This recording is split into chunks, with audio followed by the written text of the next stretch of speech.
our readers.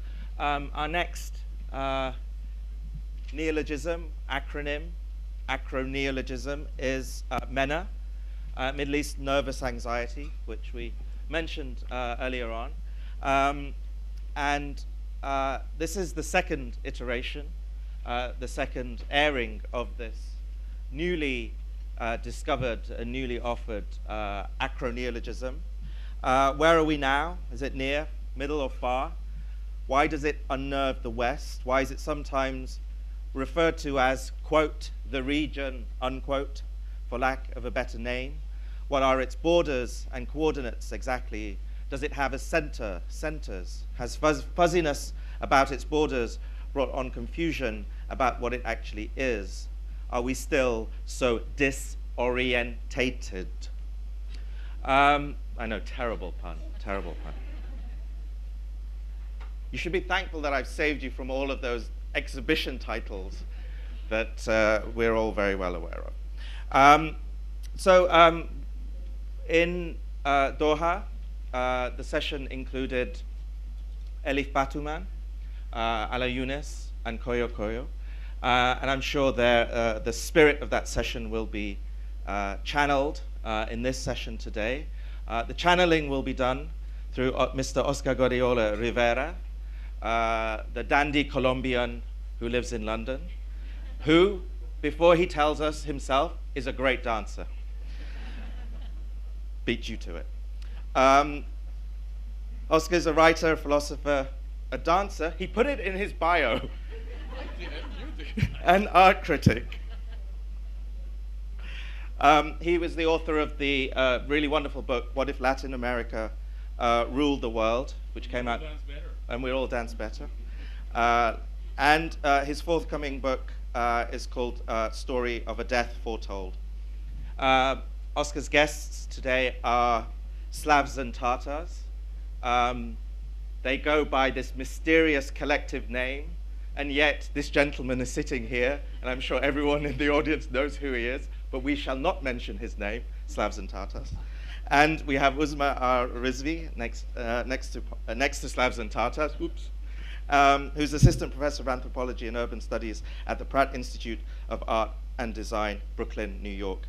And last but not least, it's a great pleasure to have Sultan Saud Al-Qasimi return to the Global Art Forum.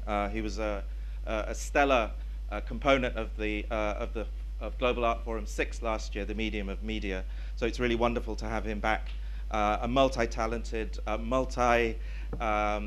hat-wearing individual who, on the one hand,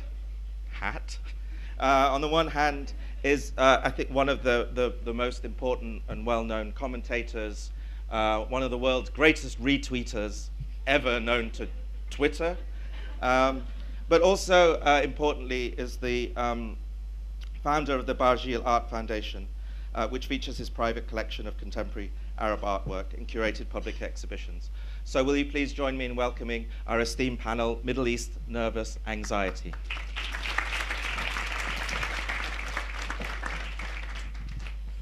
Our format is very simple. We are going to invite each one of our three speakers to give us their first reactions to the questions posited to us, and then I'm going to try and direct these towards a conversation / discussion / provocation.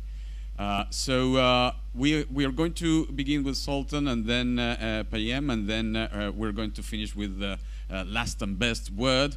Without any further ado, Sultan, you begin. So I was asked to speak about the theme of the Middle East. What is the Middle East? Is it Near East, Far East?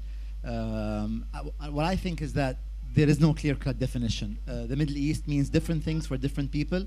People of the Gulf regard the Middle East differently than people of North Africa.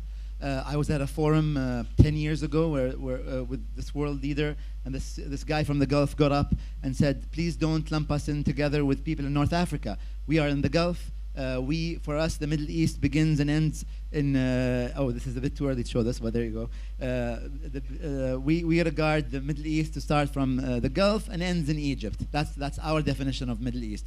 So I'm sure people in North Africa also have a different understanding. This is an image that was going around the internet a few years ago that created a lot of controversy. If you see, this is what a reimagined Middle East could look like, and I mean, you can make your own conclusions from that.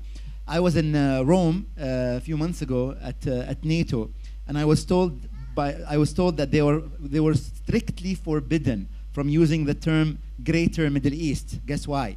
Because it was a Bush term, and they wanted to distance themselves from the Bush era. So they could use the term Wider Middle East. However, other people use larger Middle East. What do they have? Expansive Middle East, and so on and so forth. Ultimately, I think the Middle East I would use the term of Alan Greish, the famous French writer, who called it America's new backyard. Thank you. Oh, that was Latin America. Sure.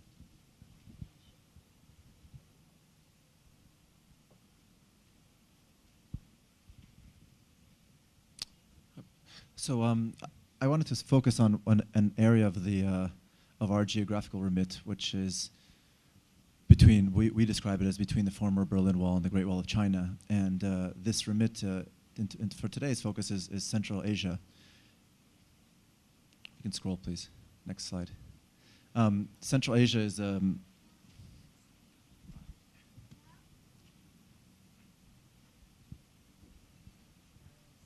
before doing that, I should also just wish everybody a Happy New Year, as Mariam Mona Lisa mentioned earlier.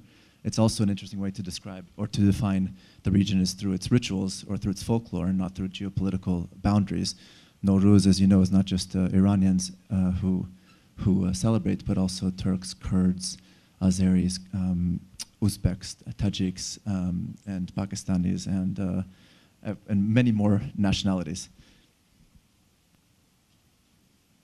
So one of the reasons why we look at Central Asia and is it happens to kind of triangulate between these two, what are considered these two extremes, balancing between these, sort of trying to fit two different registers, two different voices, two different ideas that are considered to be antithetical or mutually exclusive in one page or one space or one register or one voice is very important for us. In English, there's many terms for this. All of them seem to us quite pretentious. Amphiboly is one of them, coincidentia oppositorum in Latin, cognitive dissonance. We prefer the term the metaphysical splits, kind of like doing the splits, but not of the legs, but of the mind. So trying to wrap your head around two sort of seemingly contradictory ideas.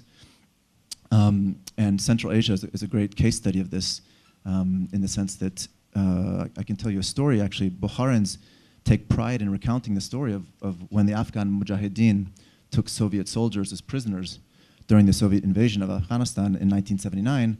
They would always ask them where they came from. If they came from Christian parts of the Soviet Union, from Russia, Belarus, or Ukraine, for example, they were executed. If they were from Central Asia, they were released. And if they were from Bukhara, the Afghan Mujahideen would not only set the prisoners free, they would even show them reverence and respond with Amin, sort of Amen. So again, bringing these two sort of seemingly contradictory ideas together, Marx and Mohammed, something that most people don't put into the same sentence or the same idea, but we're not the only ones to do so. Ali Shariati was one to do so, as well as Olivier Roy, an eminent scholar of Islam today, but also Norman Brown, who was a professor of Blake and psychoanalysis at the University of Santa Cruz, and he famously, and I'll quote, called Marxism and Islam two still revolutionary forces, two tired old horses, neither of them doing very well, but it would be a mistake to take any comfort from their failure. The human race is at stake, and they both, Marxism and Islam, agree on one proposition: there will be one world or there shall be none. Norman Brown also went on to say that nobody could understand the Quran in translation in the Western world until James Joyce's Finnegan's Wake appeared, because we didn't know what a modernist text was, because we didn't understand the idea of cyclical time. It's not a joke. We didn't understand the notion of a cyclical time. of characters morphing into one another. I mean, earlier we had the pleasure of seeing, I think, a scene from Lost Highway. But you know, in the Quran, Joseph becomes Hagar becomes Jesus, Jesus becomes Moses, Moses becomes Muhammad. In the Old and New Testament, sort of Jesus remains Jesus, Moses remains Moses, and he even identifies 110 of 114 surahs of the Quran in Finnegan's Wake. So this region goes under several names. I think some of these are cut off: Transoxiana, Turkestan, East or West, depending on whether you're, I guess, pro-Russian or pro-Chinese.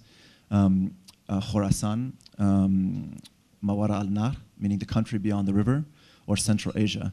What's interesting is that this is a region which is not only, let's say, forgotten by the West, but by ourselves as, let's say, people of the region. I'm always quite interested in the fact that when it's not just Manasa, but I guess if it's NA stands for nervous anxiety, SA would stand for what? But Mid East, North Africa, and South Asia. And when you apply for these prizes, for example, Abraj Prize or funding, you know, and my first question that comes to mind is, well, what happened to Central Asia? How could we forget Bukhara, Samarkand? I mean, it's arguably Bukhara is the fourth holiest city in Islam after, after Mecca, Medina, and Jerusalem. It's arguably one of the most important centers of scholarship with Baghdad and Cairo, and yet it doesn't figure on any of these acronyms.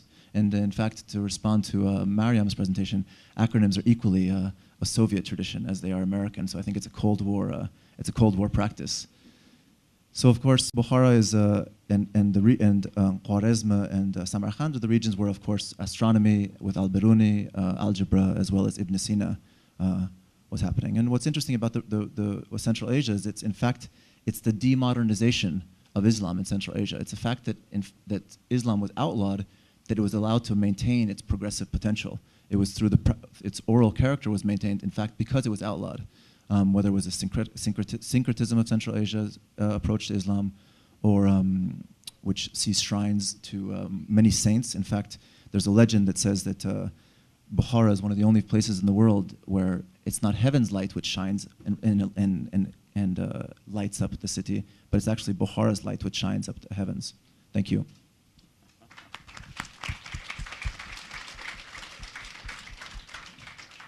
Thank you, and I'll just, so that's awesome, Sufi girl power. It's the best way to start, right? You can tell I'm the professor in the group, right? I have my laptop and I'm gonna be scrolling through some notes.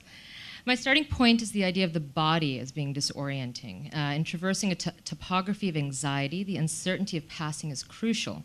In my mind, anxiety is linked with a desire. If anxiety is geographically based, which we've just heard it is, in fact, it is then desire of the authentic subject or subjectivity that I will be contending with, in particular the crisis of belonging in relation to labor. I'm going to use my time here to tell some short stories. My hope is that through these stories we might extrapolate ways of understanding connections between land, labor, and the body. My first story, and I'm using myself as an example for all of these stories because I also recognize that in this particular place, utilizing ethnographic examples or stories from outside is actually kind of dangerous, especially when you talk about belonging to a land, and you'll understand why as we move forward. My first story takes place in 1979 in New Jersey, in southern Jersey to be precise, in the United States. I remember asking my grandmother where I was from, where were we from, and being told in Urdu that we came from the earth. And we were made of a combination of mitti, which is dirt or soil, and pani, which is water. Subsequently, I found out that she did not come up with that brilliance herself. In fact, she was quoting the Quran. My second story takes place in January of 2009 in a checkpoint in Gazmen. Gazmen is a suburb of Baghdad, southeast of Baghdad in Iraq. And I remember it's 2009, so it's a time of war. And in a time of war, every body is constantly being read, interpreted, and contextualized, especially inside checkpoints. Inside this particular gendered female checkpoint, the female security guard were all ready with their own questions as they ran their hands over my chest, my arms, my legs, and asked me where I was from in at least 3 languages. Arabic, Persian, and Urdu were always a constant, but they tried many others. And I always answered back, I'm American. At which point they would laugh and pinch their fingers in front of their faces and wave it back and forth and say, Asli, Asli, your origin, your essence. Besides the sort of existential trauma that put me into, I would try multiple answers to see what might suffice in terms of what they might believe I was.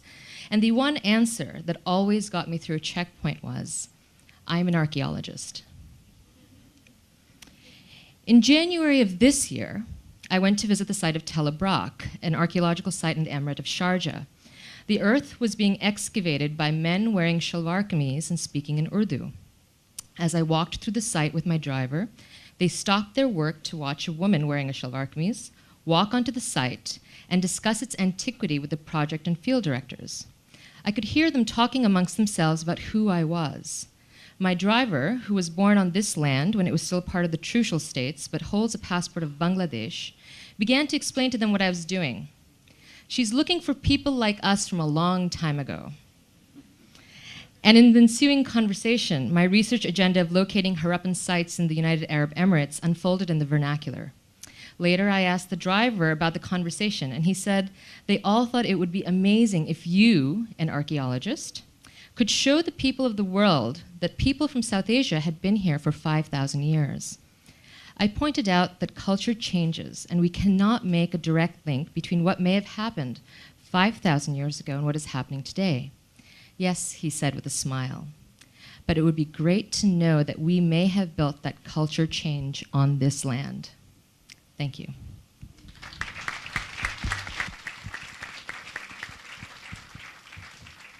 Let me introduce our discussion with a brief reflection on that notion which Shumon invoked at the beginning of this forum, which is the central task of this forum, definition and definitionism. How do we define something? And both Shumon and H.G. Marvelously reduced that idea to 3 words. It means this. We often believe that it stands for the object. But after psychoanalysis, Gabriel Garcia Marquez and Gilles Deleuze, as Charles told us, we know that it does not stand for the object, but rather for desire, what we want. And what we want is this. Sometimes this may be Coke, as in Coke is it. And this is a Colombian telling you this, so take it with a twist of, you know. Coke is this. Coke is it. But we also know that whatever it, this is never enough. Coke never quenches our thirst. We will want another one. And so that is the very nature of desire. It is precisely that which we want to possess, which we think we can have, which we invade, which we take, and so on, and yet always goes beyond us. So we keep pursuing it. Means, then, the second word, the word in between, stands for that perseverance. And that perseverance is what we often call courage. And there you have it. Behind definition and definitionism, you find an ethics and also a politics. Perseverance, courage in the face of catastrophe, uncertainty, and anxiety. To keep going. I was reminded just a few minutes ago by Sultan that in the most well-known Latin American novel, Gabriel Garcia Marquez's 100 Years of Solitude, there is a constant, repetitious appearance of a character which is always in the first person of the plural, the Turks, los turcos. Sultan, very inquisitive mind, phones his Colombian friend. My friend, I didn't know you had Turkish people in Colombia.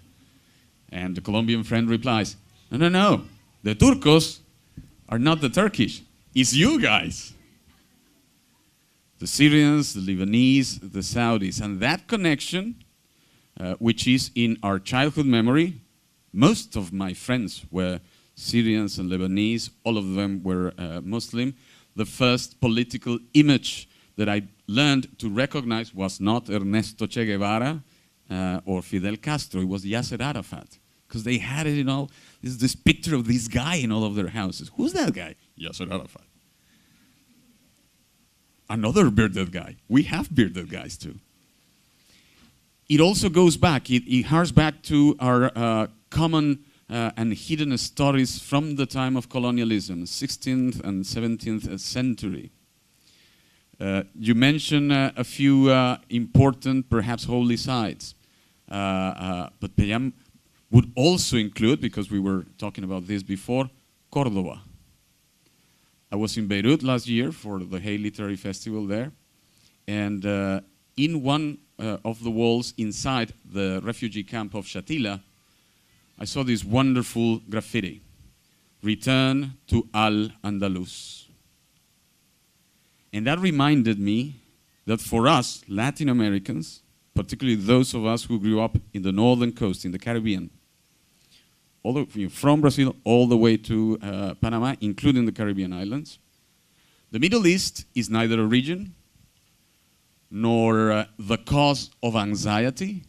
For us, is desire, is id. If China is the superego, then this is the id.